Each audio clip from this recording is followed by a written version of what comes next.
ഇന്ദ്രജിത്തിനെ സ്ക്രീനിലേക്ക് കൊണ്ടുവന്നത് തന്നെ ഡയറക്ടർ വിനയനായിരുന്നു. ഇന്ന് മലയാള സിനിമ എണ്ണുന്ന യങ് ആക്ടേഴ്സിൽ ഒരാൾ അല്ലെങ്കിൽ ഒരുപാട് പേര് വിനയനിലൂടെ വന്നവരാണ്. So how was Indrajith? Indrajith സ്നേഹമുള്ള പയ്യനാണ്. എപ്പോഴും എന്നോട് ബഹുമാനവും സ്നേഹമൊക്കെ കാണിക്കുന്നതാണ്. ഇന്ദ്രജിത്തിനെ വെച്ച് ഞാൻ വീണ്ടും ഇന്ദ്രജിത്തിനെ ഹീറോ ആക്കിയിട്ട്, ഇവരൊക്കെ ഹീറോ ആക്കുന്നതിന് മുമ്പ് ഒരു ഹീറോ ആക്കിയിട്ട് പടം ചെയ്തിരുന്നു. നിഷ്കളങ്കനായ ഇന്ദ്രജിത്ത്, ഹരീന്ദ്രൻ ഒരു നിഷ്കളങ്കൻ, നല്ല ക്യാരക്ടറായിരുന്നു ഇന്ദ്രജിത്ത്. ജയസൂര്യനകത്ത് അത് ഇന്ദ്രജിത്തിന് ശേഷം സെക്കൻഡ് ഹീറോ ആയിരുന്നു, വില്ലനായിരുന്നു. അപ്പോൾ ഇന്ദ്രജിത്തിനെ ഞാൻ കാണുന്നത്, ഞാൻ ഇന്ദ്രജിത്ത് അഭിനയിക്കുമ്പോൾ സുമാരേട്ടൻ്റെ ഒരു ഭാവഹാവാദിയൊക്കെ എനിക്ക് തോന്നുമായിരുന്നു. ഞാൻ ഒന്ന് പറയാം, Indrajith one of the best actor. ഇന്ദ്രജിത്തിന് വെയിറ്റ് ചെയ്യണം. കാരണം അയാൾക്ക് എന്തൊക്കെ അയാൾ ചെയ്തിട്ടും അയാൾക്ക് അയാളുടേതായ ഒരു പേര് മലയാള സിനിമ വന്നിട്ടില്ല. തീർച്ചയായിട്ടും ഇന്ദ്രജിത്തിന് കിട്ടട്ടെ എന്ന് ഞാൻ ആഗ്രഹിക്കുന്നേ ഉള്ളൂ. ഈ സമയം നിര ഓഫ് ആക്ടേഴ്സിന്റെ ലിസ്റ്റ് പറയാം. പൃഥ്വിരാജ്, ജയസൂര്യ, അനൂപ് മേനൻ, പക്രു, കലാഭവൻ മണി, ദിലീപ്, ഹണി റോസ്, പ്രിയാമണി, മേഘ്ന രാജ്, ദിവ്യ ഉണ്ണി. ഞാൻ പറഞ്ഞല്ലേ, ഒരു ക്രിക്കറ്റ് ടീമിന് എത്ര ആൾക്കാരുണ്ട്. ഇനി ഒരു ചോദ്യം, ഇതിൽ ആരാണ് ഇപ്പോഴും മാറാതെ നിൽക്കുന്നത്? സ്റ്റേറ്റസ് അല്ല ഞാൻ ഉദ്ദേശിച്ചത്, the way they approach or talk to Vinayan. ഇപ്പോഴും പഴയ അവൾ തന്നെയാണ്, പഴയ അവൻ തന്നെയാണ് എന്ന് തോന്നുന്നു. പക്രു അവൻ വിളിച്ച് കാര്യങ്ങളൊക്കെ അന്വേഷിക്കാറുണ്ട്, എന്നെ വിളിച്ചു. പിന്നെ ഞാൻ പറഞ്ഞില്ല, ഹണിയുടെ വീട്ടുകാർ, അവർ ഹണി ഇപ്പം തന്നെ ഒരു പടം വരുമ്പോൾ നമ്മൾ തീർച്ചയായിട്ടും വിളിച്ചിട്ട് പറയും, ഞാൻ എന്നെ പടം കിട്ടി എന്ന് പറയുന്നത്. അപ്പോൾ നമുക്ക് കേൾക്കുമ്പോൾ വലിയ സന്തോഷമുണ്ട്. ബാക്കിയുള്ളവർക്കൊക്കെയുള്ള പ്രശ്നങ്ങളായിരിക്കാം വിളിക്കാൻ ബുദ്ധിമുട്ടുണ്ടായി. ഇതിൽ ആരെങ്കിലും പണ്ട് അവസരം ചോദിച്ച വിനയൻ്റെ അടുത്ത് വീണ്ടും വീണ്ടും വരുമായിരുന്നു? ജയസൂര്യ പറയുന്നത് എന്നെ ഒരു 25 പ്രാവശ്യം വന്ന് കണ്ടിട്ടുണ്ടെന്നാ, പക്ഷെ ഞാൻ ജയസൂര്യ മുഖം ഓർക്കുന്നില്ലായിരുന്നു എന്നുള്ളതാണ് സത്യം. ഒത്തിരി പേര് അതിനകത്തുണ്ട് നമുക്ക് നമ്മളോട് ചാൻസ് ചോദിച്ചു. ഇതിൽ ആരെങ്കിലും പിന്നീട് കണ്ടിട്ട് പിന്നെ ഒഴിഞ്ഞു മാറിയിട്ടുണ്ടോ?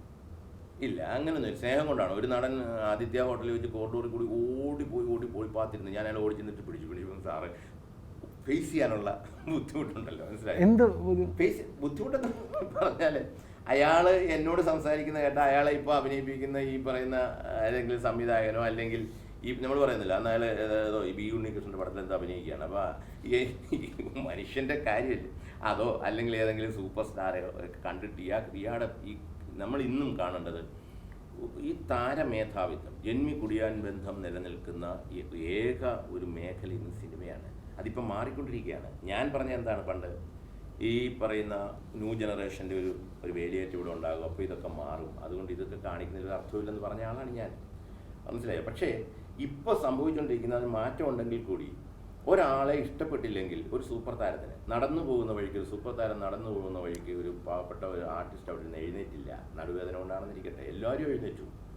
പക്ഷേ ആ നടുവേദന വന്ന് എഴുന്നേക്കായിരുന്ന ആർട്ടിസ്റ്റ് അകത്ത് എന്നിട്ട് അസോസിയേറ്റ് ഡയറക്ടറെ വിളിച്ചിട്ട് ഇന്നയാളാണ്, അയാൾ വേണമെന്നില്ല കേട്ടോ, ആ ക്യാരക്ടർ ശരിയാകത്തില്ല എന്ന് പറയുന്ന ഒരു വളരെ വളരെ മോശവും എന്നാൽ പ്രത്യക്ഷത്തിൽ പറയാനുള്ള തൻ്റെ ഇടവുമില്ല, രഹസ്യമായിട്ട് ആർട്ടിസ്റ്റിനെ ഒഴിവാക്കുന്ന ഒരു ഹീനമായ ജന്മി കുടിയാൻ ബന്ധം മലയാള സിനിമയിൽ ഇന്നും ഉണ്ടോ എന്ന് ചോദിച്ചാൽ മാറിയിട്ടില്ല എന്ന് ഞാൻ പറയും.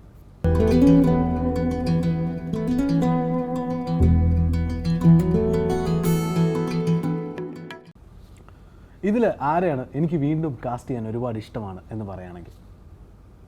ഇവരെല്ലാവരെയും കൂടി ഒന്ന് കാസ്റ്റ് ചെയ്തിട്ട് പടം ചെയ്യാനുള്ള ആഗ്രഹം ഭയങ്കരമായിട്ടുണ്ട്. അല്ല, ഇവരിൽ ആരോടും പ്രത്യേകിച്ച് അങ്ങനെയൊന്നുമില്ല. ഞാൻ പറയില്ല, നടന്മാർക്ക് ഓരോരുത്തർക്കും ഓരോ കഴിവാണ്. പൃഥ്വിരാജ് എന്ന് പറയുന്നത് 1ാം ക്ലാസ് നടനാണ്. പക്ഷേ പൃഥ്വിരാജിൻ്റെ പെർഫോമൻസ് സ്റ്റൈലൊന്ന് വേറെ, അനൂപിൻ്റെ ഒന്ന് വേറെ. ജയസൂര്യ ഇപ്പം അയാൾ ട്രിവാൻഡ്രം ലോഡ്ജിലെടുത്ത അബു എന്ന് പറയുന്ന ഒരു ക്യാരക്ടർ ഇവർക്ക് ആർക്കും എടുക്കാൻ പറ്റത്തില്ല. ഇപ്പോഴും അവരുടെ സിനിമകൾ വളരെ ക്ലോസ് ആയിട്ട് വാച്ച് ചെയ്യുന്നുണ്ട്. എല്ലാം വാച്ച് അല്ലേ? തീർച്ചയായിട്ടും. എൻ്റെ പിള്ളേരുടെ പടം ഞാൻ കാണും, എല്ലാ പടവും കാണാറുണ്ട്. സിനിമ കാണുക എന്ന് പറയുന്നത് ഞാൻ പറയാം, അതുകൊണ്ടാണല്ലോ ഇന്നീ ഞങ്ങളുടെയൊക്കെ ജനറേഷനിൽ പലർക്കും സിനിമ ബുദ്ധിമുട്ടായിരിക്കുന്ന സമയത്ത് 2013 ഒരു സിനിമ എടുത്ത് 75 ദിവസം തിയേറ്ററിൽ ഓടിക്കാനും അതിൻ്റെ പ്രൊഡ്യൂസർ എന്നുള്ളതിൽ നല്ല കാശ് സമ്പാദിക്കാനും പറ്റിയത് ആ സിനിമാ സമ്പർക്കം തന്നെയാണ്, അല്ല ഒന്നുമല്ല. ഇവരിൽ ആരാണ് നാളത്തെ ഫേസ് ഓഫ് മലയാളം സിനിമ ആവാൻ പോകുന്നത് according to you? What do you think? Prithviraj മലയാളത്തിൽ, നമ്മുടെ മലയാളത്തിൽ ഇനിയും ഒരു സൂപ്പർ സ്റ്റാർട്ട് ഒന്നും കാണത്തില്ല, ഉണ്ടാവില്ല. എങ്കിലും പൃഥ്വിരാജ് മലയാളത്തിലെ ഒരു നമ്പർ 1 എന്നുള്ള ലെവലിൽ നമ്മൾ പറഞ്ഞില്ലേ, പണ്ട് റാങ്ക് മാറ്റി A+ ആക്കിയില്ലേ, ആ ലൈനിലായി സിനിമ. സൂപ്പർ സ്റ്റാറും ഒക്കെ പോയി. സൂപ്പർ സ്റ്റാർ എന്ന് പറഞ്ഞാൽ സംഭവം ഒന്നും കാണത്തില്ല. A+ മാർക്ക് മേടിച്ച് നിൽക്കുന്ന കുറേ നടന്മാർ വരും ഇവിടെ. പൃഥ്വിരാജിനെയൊക്കെ ഞാൻ നേരെ കാണുകയാണ്.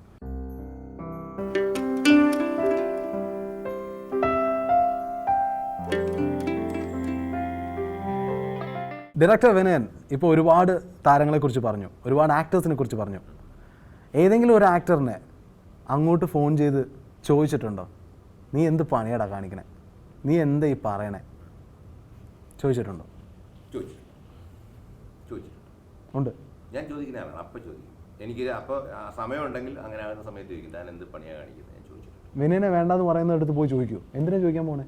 അങ്ങനല്ല, ഇപ്പോൾ ചില കമൻറ്റുകൾ കേൾക്കുമ്പോൾ നമ്മൾ ചോദിക്കും, എന്ത് വിവരക്കേടായി പറഞ്ഞത് എന്ന് ചോദിക്കും. അത്ര ബന്ധമുള്ളവരടുത്താണ് ഞാൻ പറഞ്ഞത്. എനിക്ക് എന്നെപ്പറ്റി ശത്രുത പറയുന്ന, എന്നെപ്പറ്റി എൻ്റെ ഒരു ശത്രുവായിട്ട് നിൽക്കുന്ന ഒരാളെപ്പോഴും ഞാൻ ചോദിക്കത്തില്ല. പക്ഷേ എനിക്കിഷ്ടമുള്ള എന്നാൽ ശത്രുഭാഗത്ത് നിന്ന് സംസാരിക്കുന്നതിനോട് ഞാൻ ചോദിക്കും, എന്ത് വിവരക്കേടായി പറയുന്നത്, നീ തന്നെ ചിന്തിച്ചിട്ടുണ്ടോ നീ പറഞ്ഞ വാക്കിൻ്റെ അർത്ഥത്തെപ്പറ്റി?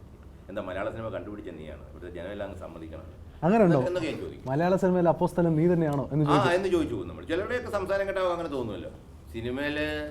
രണ്ട് സിനിമ ഓടി കഴിയുമ്പം ചിലരൊക്കെ പറയുന്നത് മലയാള സിനിമ ഞാനാ കണ്ടുപിടിച്ചെന്നുള്ള ലൈനിൽ സംസാരിക്കുന്ന ഒത്തിരി പേര് നമ്മുടെ കൂട്ടത്തിലുണ്ട്. അങ്ങനെയുള്ളവരോട് ചോദിക്കാവുന്നവരോട് അപ്പം തിരിച്ച് ചോദിക്കുക, അത് രസമല്ലേ? അല്ലെ പിന്നെ നമ്മുടെ മനസ്സിൽ കിടക്കുക അത് ചോദിച്ചില്ലെങ്കിൽ. ന്യൂ വേവ് സിനിമ എന്ന ഭാഷ്യം പറയുന്ന മലയാള സിനിമയ്ക്ക് ചില സീനിയർ ഡയറക്ടേഴ്സെങ്കിലും പറയാറുണ്ട്, ഇത് ചൈനീസ് സിനിമയാണ്, ഇത് കൊറിയൻ സിനിമയാണ്. വിനയൻ എന്ത് തോന്നുന്നു? വിദേശ ചിത്രങ്ങളൊക്കെ ചെറുപ്പക്കാർ കാണുമ്പോൾ അത്തരം ചിത്രങ്ങളുടെ കഥയുടെ ഒരു ഇൻസ്പിറേഷൻ ഉണ്ടാകും. പക്ഷേ ചില ചിത്രങ്ങളൊക്കെ അത് കണക്ക് തന്നെ സീൻ തന്നെ എടുത്ത് മാറ്റി മൊത്തം ആ ചിത്രം ഉണ്ടാക്കുന്ന ഒരു അവസ്ഥ കുറച്ച് കാലങ്ങളായിട്ട് ഇവിടെ ഉണ്ടായിരുന്നു. ഐഡന്റിഫൈ ചെയ്തിട്ടുണ്ടോ? ചില ചിത്രങ്ങൾ ഐഡന്റിഫൈ ചെയ്തിട്ടുണ്ട്, നിറയെ ചിത്രങ്ങൾ ഐഡന്റിഫൈ ചെയ്തിട്ടുണ്ട്. ഞാനൊന്നും പറയാൻ ആഗ്രഹിക്കുന്നില്ല. തെറ്റുണ്ടോ? തെറ്റുണ്ടോ? തെറ്റല്ല ഞാൻ പറഞ്ഞു. എന്നിട്ട് സ്വന്തം പേരിൽ അത് പറയുമ്പോൾ മനസ്സിലായോ, അതിൻ്റെ കഥ എൻ്റെയാണ് എന്ന് ഞാൻ എഴുതി കാണിക്കുമ്പോൾ തീർച്ചയായിട്ടും ആ പറഞ്ഞവൻ്റെ വ്യക്തിത്വം, ആ വ്യക്തിയുടെ വ്യക്തിത്വം താഴെ പോവുകയാണ്. അത് പാടില്ല. എനിക്കത് ഇൻസ്പയർ ചെയ്തിരുന്നു എന്ന് പറഞ്ഞൊരു കഥ ഉണ്ടാക്കിയ പോലും സിനിമ എന്ന് പറയുന്നതിൽ പ്രശ്നമില്ല. പക്ഷേ ഇത് അങ്ങനെ കിട്ടുകയും അതിന് അവാർഡ് കിട്ടുകയും ചെയ്യുന്ന അവസ്ഥ ഇവിടെ ഉണ്ടായിട്ടുണ്ട്. അവാർഡ് നിരസിക്കണം. കാരണം ഈ കൺസെപ്റ്റ് എൻ്റെ അല്ല, ഈ കഥ ഉണ്ടാക്കിയ ഞാനല്ല, ഇന്നാണ്. പക്ഷേ ആ കഥ ജനങ്ങൾ കണ്ടു, അത് ഹിറ്റായി, ഇറ്റ്സ് ഓക്കെ എന്ന് പറയാനുള്ള ആർജവം നമ്മുടെ കലാകാരന്മാർ കാണിക്കണം.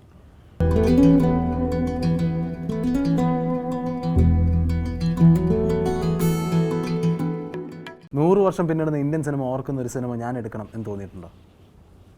അങ്ങനൊന്നും മനഃപൂർവ്വം തോന്നിയിട്ടില്ല. ഇപ്പോൾ അങ്ങനെ ആയാൽ അങ്ങനെ ആവുമെന്ന് തോന്നുന്നില്ല. എൻ്റെ ഓരോരുത്തരുടെ സിനിമയുടെ ഒരു ലാംഗ്വേജ് ഉണ്ടല്ലോ. ഇപ്പോൾ ഞാൻ പറഞ്ഞു വാസന്തി ലക്ഷ്മി എന്ന് പറഞ്ഞ പടം എടുത്തപ്പോൾ എന്നോട് ഒത്തിരി പേര് പറഞ്ഞു, വാസന്തി ലക്ഷ്മി ഏറ്റവും നല്ല ചിത്രത്തിനും ഏറ്റവും നല്ല നടനും ഒക്കെ ലാസ്റ്റ് റൗണ്ട് വരെ മത്സരിച്ച പടമാണ്. അപ്പോൾ എന്നോട് പറഞ്ഞു, വിനയം കുറച്ചൊന്ന് ലാഗ് ഇട്ടിട്ട് ആ മണിയൊക്കെ നടന്നു പോകുന്ന കുറച്ചുകൂടി ലോങ്ങിലൊക്കെ കട്ട് ചെയ്തിട്ട്, അന്ന് അങ്ങനെ ഒരു സമയമായിരുന്നു, മനസ്സിലായോ? അങ്ങനെയൊക്കെ പറയുന്ന പ്രബുദ്ധന്മാരുണ്ട്. ഉണ്ടുണ്ട്. എന്നോട് പറഞ്ഞു അങ്ങനെയൊക്കെ ചെയ്തിരുന്നെങ്കിൽ, എന്നിട്ട് നമുക്ക് അവിടെ ഡൽഹിയിൽ നിന്നൊക്കെ സുഖമായിട്ട് മേടിക്കായിരുന്നല്ലോ എന്ന് പറയുമ്പോൾ ഞാൻ പറഞ്ഞു അങ്ങനെ ഒരു സിനിമ എൻ്റെ മനസ്സിലില്ല. അല്ലക്കണ്ണ എന്നുള്ള പാട്ട് മണി പാടുമ്പം ഈ മനുഷ്യന് കാണാൻ മേലാത്ത ക്ലോസ് ഒക്കെ എടുത്ത് വെച്ചത് പക്ക ഒരു കൊമേഴ്ഷ്യലൈസ് ചെയ്തൊരു തോന്നലുണ്ടാകുന്നുണ്ട്. പിന്നെ ക്രെയിൻ ധാരാളം യൂസ് ചെയ്തിട്ടുണ്ട്. എൻ്റെ ക്യാമറമാൻ പറഞ്ഞു ഈ ക്രെയിനൊക്കെ നമ്മൾ യൂസ് ചെയ്താൽ അവിടെ പോകുമ്പോൾ, ഞാൻ പറഞ്ഞു അവിടെ പോകുന്നു ഇവിടെ പോകുന്നു നമ്മൾ ശ്രദ്ധിച്ചിട്ട് കാര്യമില്ല. നമുക്ക് എൻ്റെ മനസ്സിലുള്ള സിനിമ, അതിൻ്റെ ഗ്രാമറൊന്നും ഇല്ല, അടുത്ത് ഒരു സിനിമയുടെ ഗ്രാമറും ഇല്ല വാസന്തി ലക്ഷ്മി. അപ്പം ഞാൻ പറയുമായിരുന്നു, അപ്പം എനിക്ക് തോന്നുന്നു അങ്ങനൊരു സിനിമ ഞാനെടുത്തൊരു സിനിമ അങ്ങനെ ക്ലാസിക്കായി മാറിയാൽ അതൊരു അത്ഭുതമാണ് എന്ന് ഞാൻ പറയത്തുള്ളൂ. കാരണം ഞാൻ അങ്ങനെ ഒരു ചിന്തയിലോട്ടൊന്നും വന്ന ആളല്ല. അത്ഭുത ദ്വീപ് എന്നുള്ള സിനിമ എടുക്കുന്ന സമയത്ത് ഇനി ഒരിക്കലും മലയാളിക്ക് അങ്ങനൊരു, അല്ലെങ്കിൽ ഇന്ത്യൻ സിനിമയ്ക്ക് അങ്ങനെ ഒരു സബ്ജക്റ്റ് എടുക്കുമ്പോൾ വിനയൻ ആ സ്പേസ് യൂസ് ചെയ്ത് കഴിഞ്ഞു. അതാണ് അങ്ങനെ ഒരു തോട്ട് ഇവിടുത്തെ ആർക്കും വരാത്തൊരു തോട്ടാണ്. ആ സ്പേസ് യൂസ് ചെയ്യുമ്പോൾ അതിനോട് മാക്സിമം ജസ്റ്റിഫിക്കേഷൻ അല്ല, ആ സ്പേസ് യൂസ് ചെയ്യുമ്പോൾ അത്ഭുതദ്വീപ് എന്ന് പറയുന്ന ഒരു തോട്ട് പോലും 300 കുള്ളന്മാരെ വെച്ചിട്ട് ഒരു ഫ്രെയിം ഉണ്ടാക്കുക എന്ന് പറയുന്ന ഒരു തോട്ട് പോലും നമ്മുടെ ആൾക്കാർക്ക് ഇവിടെ ആരും ഉണ്ടായിട്ടുണ്ടെന്ന് എനിക്ക് തോന്നില്ല. പക്ഷെ ഒന്ന് മനസ്സിലാക്കേണ്ട, ആ പടം 75 ഡേയ്സ് ഇവിടെ ഓടിയ പടമാണ്. അപ്പോൾ ഗിന്നസ് ബുക്കിൽ ഇത് കിട്ടി, ലിംഗൈ കിട്ടി, ആസ് എ ഡയറക്ടർ കിട്ടി, ഇതൊക്കെ വന്ന പടമാണ്. പക്ഷെ നിങ്ങളൊന്ന് മനസ്സിലാക്കേണ്ടത് വിനയൻ്റെ പ്രത്യേക അവസ്ഥയും, വിനയൻ എന്ന് പറയുന്ന ക്യാരക്ടറിനെ മലയാള സിനിമ ഇൻഡസ്ട്രിയിലെ വരേണ്യവർഗം ചവിട്ടി മാറ്റി നിർത്തിയിരിക്കുന്ന ഒരാളായതുകൊണ്ട് ചർച്ചയ്ക്ക് പോലും എടുക്കാൻ തയ്യാറായില്ല. എന്ന് മാത്രമല്ല, ഞാൻ പറഞ്ഞല്ലോ 75-ാം ദിവസം പോസ്റ്റർ, അക്രൂവിൻ്റെ പോസ്റ്റർ ഒട്ടിച്ച് ആ പോസ്റ്റർ ഒരു ഫാൻസുകാർ കരുതേക്കുമ്പോൾ ഓടിച്ചിട്ട് പിടിച്ച ഒരു ഫാൻസുകാരനെ നമ്മൾ പിടിച്ചോണ്ടെന്ന് ചോദിച്ചപ്പോൾ അയാൾ പറഞ്ഞു ഒരു സൂപ്പർ താരം പറഞ്ഞു വിട്ടാന്നാന്ന് പറഞ്ഞു. ഞെട്ടിപ്പോയി. കാരണം ഫക്രുവിനെ കണക്കൊരു വികലാംഗന്റെ മുഖത്ത് പോലും 75 ദിവസം ഒരു പടം ഓടിയാൽ അതിന്റെ പുറത്ത് കരിയടിക്കാനുള്ള മാനസികാവസ്ഥയുള്ള ഒരു ഗ്രൂപ്പ് ഉള്ള മലയാള സിനിമയിൽ എല്ലാ പ്രോബ്ലമിനും ഒരു സൊല്യൂഷൻ ഉണ്ട് എന്ന് പറയും. വിനയൻ ഒരു സൊല്യൂഷൻ കാണുന്നുണ്ടോ? ഇപ്പോൾ ഇത്രയും നേരം പറഞ്ഞതിന് ഒരു ഉത്തരവുണ്ടോ? ഇത്രയും പ്രോബ്ലം ഞാൻ പറഞ്ഞില്ലേ, എന്നെ സംബന്ധിച്ച് ഞാൻ വളരെ വളരെ പോസിറ്റീവായിട്ട് ചിന്തിക്കുന്ന ഒരാളാണ്. ഇപ്പം ഞാനൊരിക്കലും ഇങ്ങനൊരു മാസ്ക് വെച്ചൊരിടത്ത് പോയി സംസാരിക്കുമെന്ന് വിചാരിച്ചിട്ടുള്ള ആളല്ല, സംസാരിക്കത്തില്ലെന്ന് പറഞ്ഞിട്ടുള്ള ആളാണ്. ഞാനിപ്പോൾ ഇങ്ങനൊരു മാസ്ക് വെച്ച് സംസാരിക്കണമെന്ന് പറഞ്ഞാൽ ഞാൻ ചിന്തിച്ചാൽ എന്താ, ഇത് മാസ്ക് വെച്ച് സംസാരിച്ചാൽ ഞാൻ അങ്ങ് താന്നു പോകും? ഒന്നുമില്ലല്ലോ, ഞാൻ സംസാരിക്കുക അല്ല, എൻ്റെ സ്വഭാവത്തിൽ ഞാൻ ഇങ്ങനെ ചെയ്യുന്ന ആളല്ല. അപ്പം ഞാൻ പറഞ്ഞ ഞാൻ പോസിറ്റീവായിട്ടെല്ലാം കാണുന്ന ഒരാളാണ്. അതുകൊണ്ട് തന്നെ ഞാൻ പറയട്ടെ, ഇപ്പോൾ ഉള്ള ഈ പ്രോബ്ലംസിനെയൊക്കെ തരണം ചെയ്ത ഒരു മനുഷ്യനിവിടെ ഒരു കാലഘട്ടത്തിൽ ജീവിച്ചിരുന്നു, അയാൾ 5-6 സിനിമ ചെയ്തിരുന്നു എന്ന് കേട്ടാൽ തന്നെ വലിയ പുണ്യമാണെന്ന് പറയുന്നത് വിശ്വസിക്കുന്ന ഒരാളാണ്. അപ്പോൾ ഒരു സൊല്യൂഷൻ കാണണം, ഒരു റൗണ്ട് ടേബിൾ ഡിസ്കഷന് വിളിക്കണം, എല്ലാവരും കൂടി ഒരുമിച്ചിരിക്കണം, കൈ കൊടുക്കണം. അതെ, ഭയങ്കര ആഗ്രഹം. എനിക്ക് റൗണ്ട് ടേബിൾ ഡിസ്കഷൻ ഇരിക്കണം. ഞാൻ പറഞ്ഞില്ല, ഞാനെല്ലാം പോസിറ്റീവായിട്ട് കാണാൻ ആഗ്രഹിക്കുന്നതാണ്. എനിക്കാരോടും പരാതിയും പകയില്ല. ഈ പറയുന്ന ഒരാളോട് പോലും എൻ്റെ മനസാക്ഷിക്ക് ഈ പറയുന്ന ഒരാൾക്കാർക്ക് ഒരു ഹെൽപ്പ് വേണമെങ്കിൽ, നാളെ എന്നെ കൊണ്ട് ചെയ്യാൻ പറ്റുന്നൊരു ഹെൽപ്പാണെങ്കിൽ 100 വട്ടവും വിനയം ചെയ്തിരിക്കും. അതിന് യാതൊരു ഉപാധികളും എനിക്കില്ല. എന്ന് മാത്രമല്ല, ഞാൻ പറയില്ല, ഞാനിപ്പം പ്രൊഡ്യൂസേഴ്സ് അസോസിയേഷന് വേണ്ടി, ഞാൻ അസോസിയേഷൻ്റെ മെമ്പറാണ്, ഇപ്പം പ്രൊഡ്യൂസേഴ്സ് അസോസിയേഷന് വേണ്ടി വർക്ക് ചെയ്യുകയാണ്. അതിനകത്ത് ഒരു പ്രവർത്തകനാണ്. ഇപ്പം ഞാൻ പിന്നെ തൊഴിലാളികൾക്ക് വേണ്ടി ഞാൻ വർക്ക് ചെയ്തിട്ടുള്ള ആളാണ്. ഇപ്പം ഞാൻ നിർമ്മാതാക്കളുടെ സംഘടനയിൽ പ്രവർത്തനമാണ്. ഒരു വ്യത്യാസമില്ല, നിർമ്മാതാവും തൊഴിലാളിയും ഒക്കെ ഉണ്ടെങ്കിൽ സിനിമയുള്ളൂ. താരങ്ങളോട് എനിക്ക് പറയാനുള്ളത്, താരങ്ങളുടെ പ്രശ്നം എന്താണെന്ന് വെച്ചാൽ, താങ്കളാണ് ദൈവങ്ങൾ. ഒരു മറുപടി പോലും പറയാൻ ഞങ്ങൾ പറയത്തില്ല. എന്തിന് മറുപടി പറയണം? I am a super star, I am the general secretary of Amma, എന്തിനാണ് എനിക്ക് മറുപടി പറയണം? ഇത്തരം ഘോഷക്കത്തരമൊക്കെ മാറ്റണം, മനുഷ്യനായിട്ട് സംസാരിക്കണം എന്നെൻ്റെ അഭിപ്രായം.